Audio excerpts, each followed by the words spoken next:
Admiral Yuki Tanaka stood on the bridge of the TCS Perseverance and watched the stars. After 30 years in the Navy, she still found peace in that view. The endless black, the distant lights of 1,000 suns. It reminded her why humanity had left Earth in the first place. The year was 2347. Humanity had spread across 17 star systems. They had joined the Galactic Concordat 40 years ago. They had made friends among the stars. They had built colonies and raised children on worlds their ancestors never dreamed of seeing. It was a good time to be human. "Admiral," her first officer said, "we are picking up strange readings at the edge of our sensor range." Yuki turned from the window. "What kind of readings?" "Unknown, ma'am. The signatures do not match any species in our database." Yuki felt a small chill run down her spine. In all her years of service, she had never encountered something truly unknown. The galaxy was mapped. The species were catalogued. There were no surprises left. Or so she had believed. "Open a channel," she ordered. "All frequencies. Standard greeting protocols." The communications officer worked quickly. "Channel open, Admiral." Yuki cleared her throat. "Unknown vessels. This is Admiral Yuki Tanaka of the Terran Confederacy ship Perseverance. We come in peace and wish to establish contact. Please respond." Silence. The bridge crew waited. Seconds passed, then minutes. "No response, Admiral." Yuki frowned. "Try again. Maybe they need time to translate." Before the communications officer could speak, the tactical officer shouted, "Admiral, energy spike! They are charging weapons!" Yuki's blood went cold. "Shields up! Evasive maneuvers! All hands to battle stations!" The alarms began to scream, but it was already too late. The first shot tore through the Perseverance like paper. The second destroyed the engine room. The third split the ship in half. Admiral Yuki Tanaka had 11 seconds to understand what was happening. 11 seconds to realize that something terrible had found humanity. 11 seconds to whisper a prayer for her crew of 4,000 souls. Then there was only fire and silence. Across human space, the same scene repeated. On colony worlds and space stations, on cargo ships and passenger liners. The attackers came without warning. They offered no demands. They asked for no surrender. They simply killed. 14 colonies fell silent in a single day. 847 million humans died. On Earth, the news arrived in fragments. A distress call cut short. A colony that stopped responding. A patrol that never returned. At first, the government thought it was a technical problem. Then they thought it was an accident. Then they thought it was a mistake. It was none of those things. When the first images arrived from the destroyed colonies, the people of Earth saw what had happened. They saw the burned cities, the shattered stations, the floating bodies in the cold of space. They saw the ships of the attackers, strange and angular, covered in symbols no human had ever seen. The Galactic Concordat identified them within hours. They were called the Velkrath Dominion, a species that had hidden in the unexplored regions of the galaxy for 10,000 years. A species that had a simple philosophy about other intelligent life. They believed it should not exist. The records showed that the Velkrath had encountered 17 other species in their long history. 17 civilizations that had built cities and written poetry and dreamed of the future. 17 peoples who had looked up at the stars and wondered if they were alone. All 17 were gone now, erased, forgotten. Their worlds were empty. Their songs were silent. The Velkrath had killed them all, down to the last child, because that was what the Velkrath did. And now they had come for humanity. The Galactic Concordat called an emergency meeting. Representatives from a dozen species gathered to discuss the crisis. The elder races spoke first. They were old and wise. They had seen many conflicts. They knew that war was terrible and peace was precious. "We must seek dialogue," the Althean ambassador said. "Perhaps the Velkrath were provoked. Perhaps there was a misunderstanding. Surely we can find common ground." "Violence only breeds more violence," the Korvathi representative added. "The humans must show restraint. They must be the bigger species. They must extend the hand of friendship." The elder races nodded. This was the civilized way. This was how mature species behaved. War was primitive. Negotiation was enlightened. Earth's ambassador was a man named Marcus Chen. He was 63 years old. He had spent his entire life building bridges between species. He believed in diplomacy more than anyone in that room. He listened to the elder races speak. He heard their wise words and their careful advice. He thought about the 847 million dead. He thought about the children who would never grow up, the families that would never be whole again, the worlds that were now nothing but ash and silence. When the elder races finished, Marcus Chen stood up slowly. His face was calm. His voice was quiet. "You tell us to seek dialogue," he said. But the Velkrath did not seek dialogue. They sought extermination. The Althean ambassador raised a hand. "We understand your pain, Ambassador Chen. But revenge is not the answer. You must think of the future. You must think of peace." Marcus Chen looked at the Althean for a long moment. Then he looked at each representative in the room. "You misunderstand," he said. "We did not come here seeking your permission." He turned and walked out of the chamber. Behind him, the elder races sat in stunned silence. They did not understand.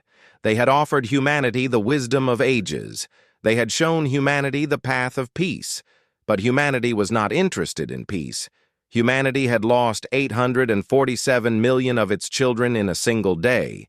Humanity had watched its colonies burn. Humanity had seen the face of a species that wanted them erased from existence. And humanity had made a decision. On Earth, President Amara Okonkwo addressed the War Council. Her words were broadcast to every human settlement across the stars. Every man, woman, and child heard what she had to say. "They have made their intentions clear," she said. Her voice was steady. Her eyes were hard. "They want us erased, extinct, forgotten. They have given us no choice and no chance. They have shown us exactly what they are." She paused. The galaxy held its breath. "We will not negotiate with extinction. We will not bargain with annihilation. They have chosen to speak in the language of total war." President Okonkwo leaned forward. "We will answer in kind." The stars themselves seemed to shiver. Humanity was going to war. The first thing humanity did was count their dead. It took 3 weeks. Every name was recorded. Every face was remembered. Every story was told. The colonies that had fallen were not just numbers on a report. They were mothers and fathers, sons and daughters, teachers and farmers, artists and engineers, people who had woken up that morning with plans for the future. 847 million stories ended in a single day. The second thing humanity did was learn. The Velkrath had been hidden for 10,000 years. They were a mystery. But humanity was very good at solving mysteries. Scientists studied the wreckage of Velkrath ships. Engineers took apart their weapons. Analysts pored over every piece of data they could find. Within a month, humanity knew their enemy. The Velkrath were not evil in the way humans understood evil. They did not hate other species. They did not enjoy killing. They simply believed that the universe belonged to them alone. Other intelligent life was a mistake, a pollution, a disease that needed to be cleaned away. This was not anger. This was not madness. This was simply how the Velkrath saw reality. They had been doing this for 10,000 years. 17 species had crossed their path. 17 species had been erased. The Velkrath kept records of each extermination. They were proud of their work. They saw it as their sacred duty. When the intelligence reports reached President Okonkwo, She read them twice. Then she called her generals. "There will be no peace," she said simply. "They do not want peace. They do not understand peace. They understand only extermination. So we must make them understand something else." General Alexander Volkov was supreme commander of all Terran forces. He was a large man with gray hair and cold eyes. He had fought in 3 wars before this one. He thought he had seen the worst that war could offer. He was wrong. "Madam President," he said, "what are your orders?" President Okonkwo looked at the map of Velkrath space. It was vast. Hundreds of systems, billions of enemy soldiers. A war machine that had been grinding for 10,000 years. "We do not seek territory," she said. "We do not seek resources. We do not seek tribute or apology or submission." "Then what do we seek?" President Okonkwo's eyes were like ice. "We seek to ensure that the Velkrath never threaten another species again. Ever. Not us. Not anyone. We will end them, General. Completely. Permanently. Forever." General Volkov understood. This was not a war for victory. This was a war for survival. And there was only one way to win a war for survival. Humanity began to mobilize. The shipyards of Mars worked around the clock. New factories were built on every colony world. Mining operations expanded into asteroids that had never been touched. Every resource humanity had was poured into one purpose: war. The first new ships were ready in 3 months. They were not like the old ships. They were designed for one thing only: destruction. They carried weapons that humanity had never built before, weapons that the scientists had created by studying Velkrath technology and improving it. The Velkrath had spent 10,000 years building their war machine. Humanity built theirs in less than a year. The Galactic Concordat watched with growing fear. "They are not preparing for defense," the Althean ambassador reported. "They are preparing for annihilation." The elder races held meetings. They debated. They worried. They had seen young species burn themselves out in rage before. They had seen civilizations destroy themselves seeking revenge. But they had never seen anything like this. Humanity was not angry. Humanity was not afraid. Humanity was building a machine of death with cold precision and perfect efficiency. Every ship, every weapon, every soldier, all pointed at one target. "Perhaps we should intervene," the Korvathi representative suggested. "Stop them before they go too far." But no one wanted to stand in humanity's way. Not now. Not after what had happened. The elder races had counseled peace, while humanity buried its dead. They had no right to counsel anything now. The first human offensive began 6 months after the attacks. Admiral Chen Wei commanded the fleet. He was young for an admiral, only 42. But he had proven himself in the border conflicts. He understood war in a way few others did. His orders were simple: push into Velkrath space. Destroy everything military. Leave nothing standing. The Velkrath expected humans to fight like the other species they had killed, with fear, with hesitation, with a desire to negotiate. They were wrong. The first Velkrath system fell in 2 days. The humans did not stop to celebrate. They did not pause to rest. They moved to the next system, then the next, then the next. The Velkrath commanders were confused. This was not how prey was supposed to behave. Prey was supposed to run. Prey was supposed to hide. Prey was supposed to beg. Humans did none of these things. On the ground, the fighting was brutal. The Velkrath were larger than humans, stronger. Their natural armor could stop most weapons. They were born for war. But humans adapted. Captain Elena Vasquez led her Marines through the streets of a Velkrath colony. The fighting had been going on for 3 days. Her unit had lost half its soldiers. But they had not stopped. They would not stop. "They breed warriors," she told her troops before the final assault. "They are born with claws and armor. They grow up learning to kill." She loaded her weapon. It was a new design, something the engineers had created just for this enemy. But we become warriors. We choose to fight. We choose to adapt. We choose to win. Her Marines cheered. Then they attacked. The Velcrath colony fell by nightfall. Back on Earth, President Okonkwo received the reports. Victory after victory, system after system.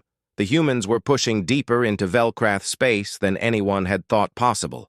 But the cost was high. Tens of thousands dead, then hundreds of thousands. The hospitals were full. The graveyards were fuller. Her advisors suggested slowing down, taking time to rebuild, consolidating their gains. President Okonkwo refused. Every day we wait is a day they prepare. Every pause we take is an advantage we give them. We cannot stop. We will not stop. Not until it is finished. The war continued. The Velcrath began to realize something was wrong. This was not like their other wars. The humans were not weakening. They were growing stronger. Every battle taught them more. Every loss made them more determined. For the first time in 10,000 years, the Velcrath felt something they had never felt before. Fear. They sent a message to the Galactic Concordat. They demanded that the elder races intervene. They claimed that humanity was breaking the laws of war. They accused the humans of crimes against civilization. The Concordat listened. They even agreed that humanity had gone too far. They sent diplomats to Earth with a proposal for peace. President Okonkwo received them politely. She listened to their words. She read their proposal. Then she responded. You ask us to show mercy to those who have never known the word. You ask us to negotiate with those who killed 17 species. You ask us to trust those who wanted to erase us from existence. She stood up. Our answer is no. There will be no ceasefire. There will be no negotiation. There will be no mercy. They chose annihilation as their weapon. They will receive it as their fate. The diplomats left empty-handed. The war continued, and humanity pushed deeper into the darkness. 3 years passed. The war did not slow. It did not pause. It did not stop for holidays or treaties or the desperate pleas of the Galactic Concordat. Humanity pushed forward with the steady patience of a glacier. Slow, unstoppable, cold. Admiral Chen Wei had become a legend. His fleet, officially called the First Strike Force, was known throughout the galaxy by a different name. The soldiers called it the Annihilation Fleet. Chen Wei did not correct them. He sat in his command chair on the bridge of the TCS Retribution and studied the battle map. 30 Velcrath systems had fallen. 50 more were contested. The line of human advance stretched across 100 light years. Admiral, his tactical officer reported, the enemy is fortifying the craft system. Heavy defenses. They are making a stand. Chen Wei nodded. The craft system was a major industrial center. Shipyards, weapons factories, training facilities. Losing it would cripple Velcrath production for years. They cannot afford to lose it, Chen Wei said quietly, so they will defend it with everything they have. Should we go around? Find another route? Chen Wei shook his head. No, we go through. We show them that nothing they build can stop us. We show them that every wall they raise will fall. The Battle of Krath lasted 2 weeks. The Velcrath threw everything they had at the human fleet. Thousands of ships, millions of soldiers, weapons that had been developed over centuries.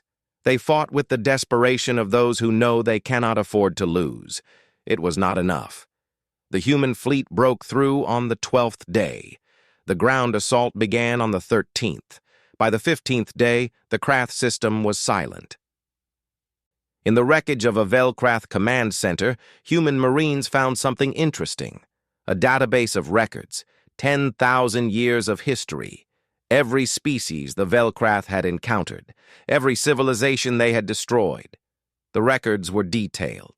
The Velcrath had kept careful notes on their victims, how they fought, how they died, how long it took to hunt down the last survivors. Captain Vasquez read the records and felt sick. One species, called the Yenari, had tried to surrender after losing half their population. The Velcrath had accepted their surrender. Then they had killed them anyway, slowly, over 3 generations. They had made the Yenari believe they were safe before finishing them off. Another species, called the Ulthar, had hidden some of their children on a remote moon. The Velcrath had found them 200 years later. They had killed every single child. 17 species, each story worse than the last, each ending the same way. Captain Vasquez sent the records back to Earth. She wanted everyone to know what they were fighting, what the Velcrath had done, what they would do again if given the chance. President Okonkwo released the records to the public. Every human saw them. Every human read them. Every human understood. There would be no mercy. There could be no mercy. The Velcrath did not deserve mercy. They had never shown mercy to anyone. The war intensified. On the ground, humanity learned new ways to fight. The Velcrath were physically superior, stronger, faster. Their bodies were natural weapons, so humans stopped fighting fair. They used drones that could see in complete darkness. They used chemicals that attacked Velcrath nervous systems. They used weapons that could punch through Velcrath armor. They fought in ways the Velcrath had never seen before. A Velcrath commander named Karath Vel was captured during a battle. He was the first high-ranking prisoner humans had taken. The intelligence officers questioned him for days. "You cannot win," Karath Vel told them. "We have been fighting for 10,000 years. We have destroyed species greater than yours. You are nothing but animals pretending to be intelligent. You will fall like all the others." The intelligence officer leaned forward. "Then why are we winning?" Karath Vel had no answer. The truth was becoming clear. The Velcrath had never faced an enemy like humanity before. They had always fought species who were surprised by the attack, who were unprepared for total war, who believed that surrender was an option. Humanity had no such illusions. They had seen what surrender meant. They had read the records. They knew exactly what the Velcrath would do if they won. There was no middle ground, no compromise, no peaceful outcome. It was victory or extinction, and humans had chosen victory. The Galactic Concordat grew more worried with each passing month. The elder races held emergency meetings. They debated intervention. They discussed sanctions. They talked about forming a coalition to stop humanity. But no one wanted to be the first to act. No one wanted to face what the Velcrath were facing. "They have become something terrible," the Althean ambassador said. "They fight without restraint, without mercy, without any of the values we thought they held." "Perhaps we misjudged them," the Korvathi representative replied. "Perhaps they were always capable of this. They simply needed a reason." The Althean shook his head. "What happens when the Velcrath are gone? What if the humans do not stop? What if they decide we are next?" It was a question no one wanted to answer. But the answer was coming, whether they wanted it or not. The 4th year of the war began with a major human offensive. 12 fleets struck simultaneously across the entire front. The Velcrath were pushed back on every front. Their outer colonies fell. Their supply lines collapsed. Their reinforcements never arrived. The humans were not just winning. They were systematically dismantling the Velcrath war machine. Every factory destroyed. Every shipyard burned. Every training facility eliminated. The Velcrath Supreme Hierarch, the ruler of their entire species, sent a message directly to Earth. It was the first time he had ever communicated with prey. "This war is pointless," he said. "You cannot destroy us all. We are too many, too strong. But we can negotiate. We can divide the galaxy. You take your space. We take ours. We never bother each other again." President Okonkwo read the message. She thought about it for a long time. Then she sent her reply. You have destroyed 17 species. You have killed billions of innocent people. You have shown that you will never stop, that you cannot stop. That extermination is what you are. She paused. We will not divide the galaxy with you. We will not share existence with you. We will not trust any promise you make.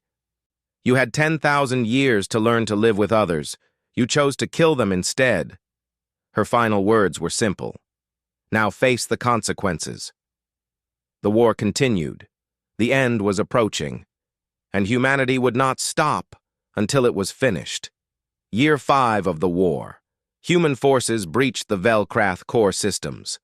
The core was the heart of everything the Velkrath were, their homeworld, their oldest colonies, their most sacred temples, their greatest shipyards. For 10,000 years, no enemy had ever come this close. Now humans were at the gates. Admiral Chen Wei stood on the bridge of the TCS Retribution and looked at the battle display. Hundreds of Velkrath ships formed a defensive line around their homeworld. Orbital stations bristled with weapons. Ground batteries covered every inch of the surface. They were ready to fight to the last soldier. Chen Wei was ready to let them. All fleets, report status, he ordered. The responses came in. 27 fleets, over 2,000 capital ships, millions of soldiers waiting in transport vessels, the largest military force humanity had ever assembled. The Velkrath are broadcasting, his communications officer reported. They are asking for terms. Chen Wei smiled. It was not a pleasant smile. What kind of terms? They offer unconditional surrender, complete cessation of hostilities. They will disarm. They will accept any punishment we choose. They only ask that we spare their civilians. Chen Wei thought about this. He thought about the 17 species. He thought about the 847 million humans who died on the first day. He thought about the 5 years of war that followed. Forward the message to Earth, he said. The decision is not mine to make. On Earth, President Okonkwo received the message. She was old now. The war had aged her. Her hair was gray, her face was lined, but her eyes were still hard. She gathered her council. The debate was short. They surrendered to the Yanari too, one advisor reminded her. Then they killed them all over 3 generations. They found the hidden Ulthar children 200 years later, another added. They have patience we cannot match. If any of them survive, they will come back. Maybe not in our lifetime, but eventually. President Okonkwo looked at the map of Velkrath space. All those systems, all those planets, all those people who had spent 10,000 years killing everyone they met. If we accept their surrender, she said slowly, we leave open the possibility that they will rise again. That someday, another species will face what we faced, that our grandchildren will have to fight this war all over again. She looked at each council member. I will not pass that burden to future generations. I will not leave this problem unsolved for someone else to face. She gave her order. No quarter. No survivors. No exceptions. The message was sent to Admiral Chen Wei. He read it once. Then he gave the order to attack. The battle for Velkrath Prime was the bloodiest engagement in human history. The Velkrath knew they were going to die. They fought like it. Every ship became a weapon. Every station became a fortress. Every soldier fought until their last breath. Admiral Chen Wei led from the front. His flagship, the Retribution, punched through the enemy lines again and again. He took risks no sane commander would take. He pushed where others would retreat. On the 3rd day of the battle, a Velkrath suicide ship hit the Retribution. The explosion destroyed the bridge. Admiral Chen Wei died instantly, but before he died, he sent one final message to the fleet.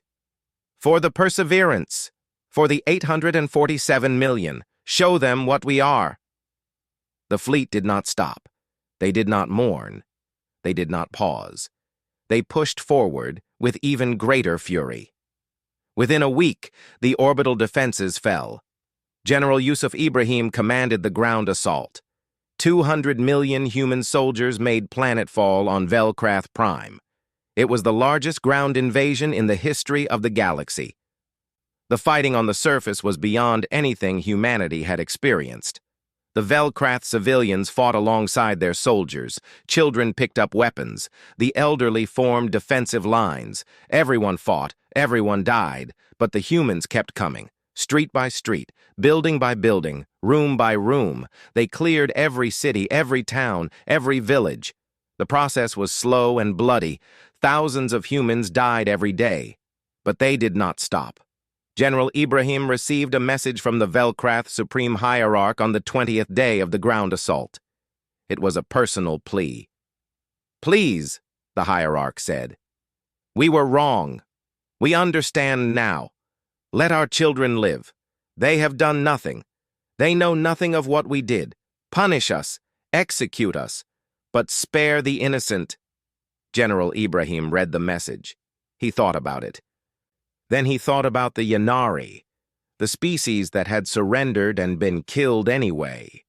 He thought about the Ulthar children, hidden on a remote moon for 200 years before they were found and slaughtered. He thought about what those children might have become if they had been allowed to grow up, how they might have rebuilt their species, how they might have sought revenge. He forwarded the message to Earth without comment. President Okonkwo's response was simple. Their children would grow up to be them. Their children would remember. Their children would rebuild.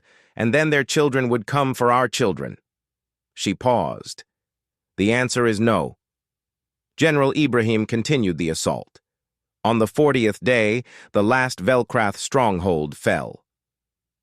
The Supreme Hierarch was found in an underground bunker with the last remnants of his government. He was given the same choice as everyone else. None. The Velkrath homeworld was silent by the 50th day. But the war was not over. There were still colonies, still outposts, still ships that had escaped the final battle. Humanity hunted them all. It took 18 months to finish the job, 18 months of tracking every signal, checking every hiding place, following every lead. The humans were thorough. They were patient. They missed nothing. On a small moon at the edge of Velkrath space, a human patrol found the last survivors, a group of 30, mostly children. They had been hiding in a cave for months, surviving on stored supplies. The patrol commander was a young lieutenant named Sarah Park. She looked at the children. They were terrified. They did not understand why this was happening. They had never hurt anyone. But they were Velkrath, and orders were orders. Lieutenant Park raised her weapon. Her hands were steady. Her eyes were dry.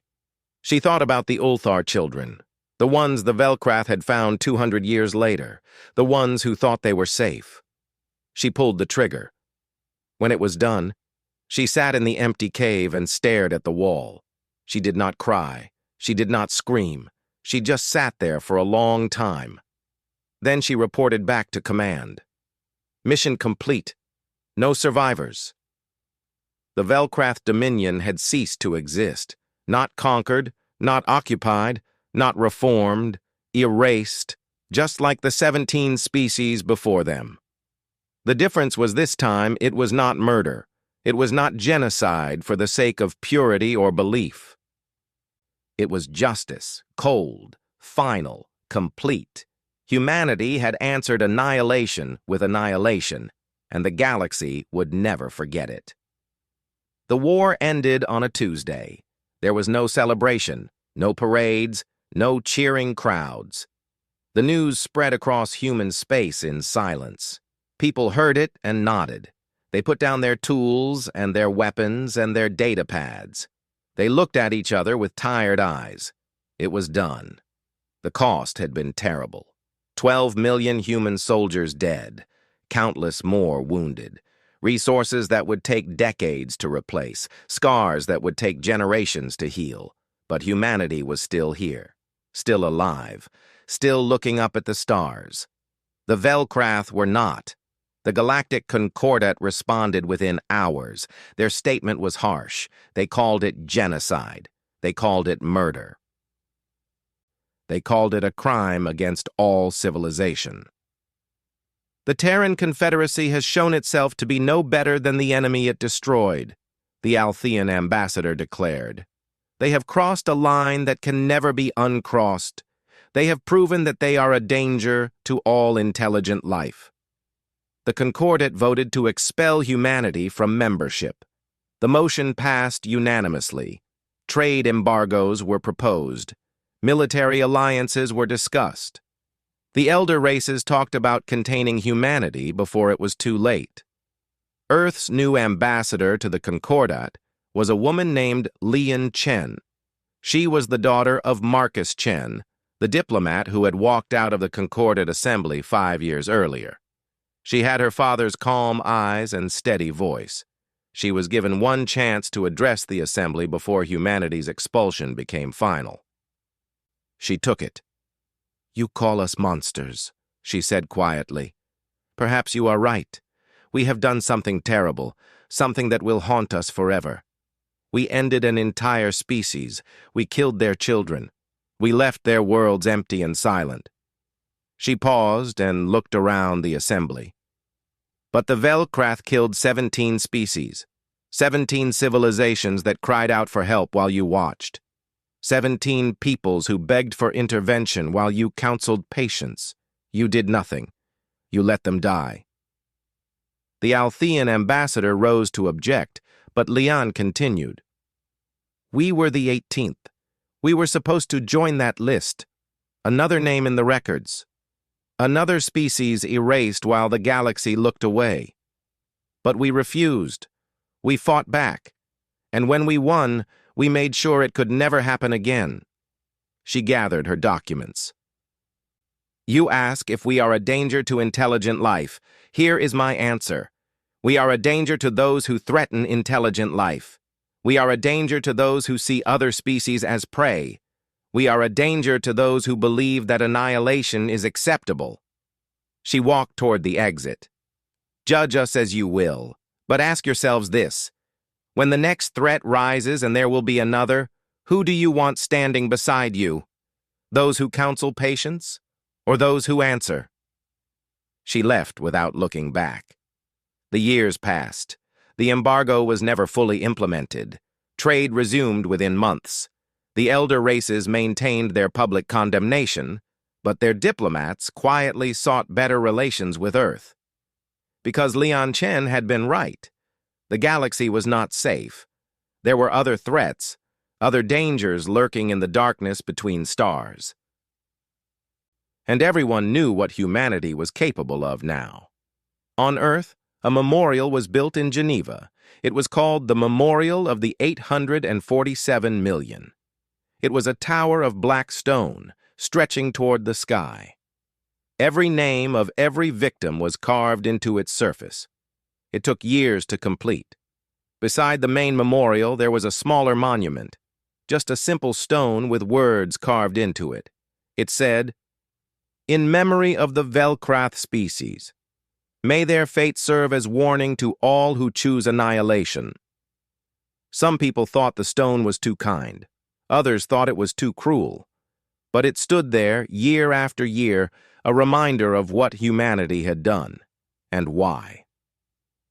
President Amara Okonkwo retired after the war. She lived quietly on a farm in Kenya, far from the politics and the debates and the judgment. She grew vegetables. She watched the sunset. She tried not to think about the decisions she had made. On the 10th anniversary of the war's end, a journalist found her. He asked her if she had any regrets. Okonkwo stood in her garden and looked at the sky. She was quiet for a long time.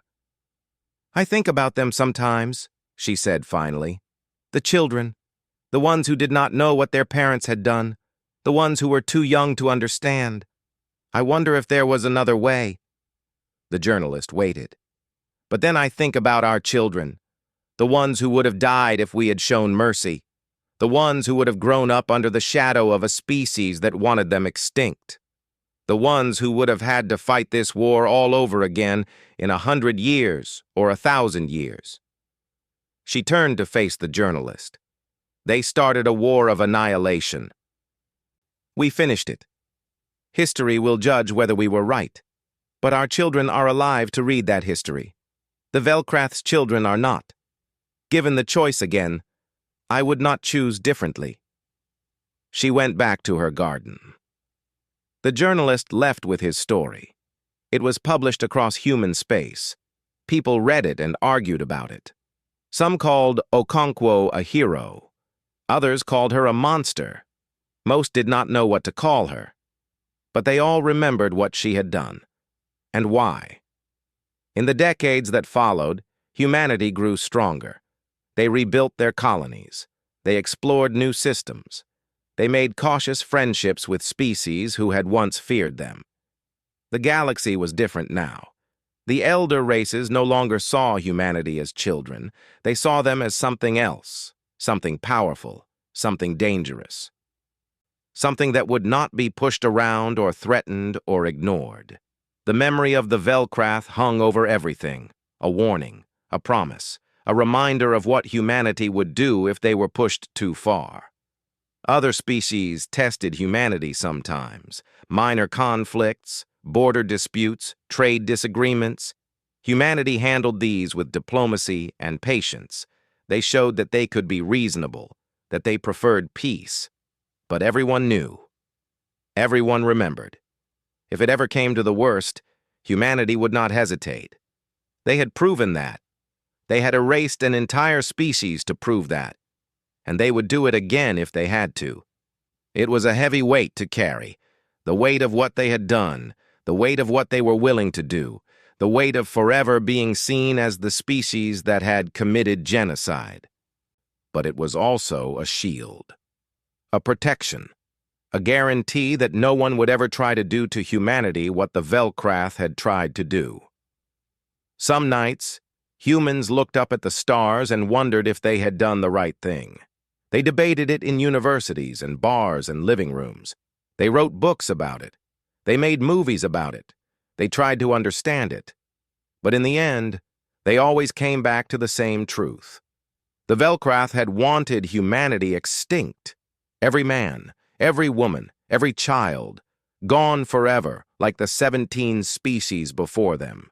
And humanity had said no, not with words, not with treaties, not with diplomacy, with fire, with steel, with the complete and total destruction of those who had threatened them.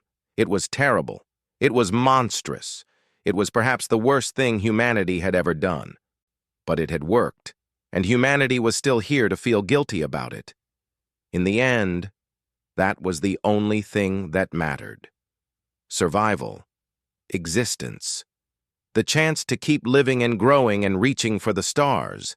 The Velcrath had wanted to take that away. They had learned too late what a terrible mistake that was. They came to exterminate humanity. Humanity answered. And the silence that followed stretched across 100 dead worlds, empty forever. A monument to the simple truth that some species should not be threatened. Some species fight back, and some species win.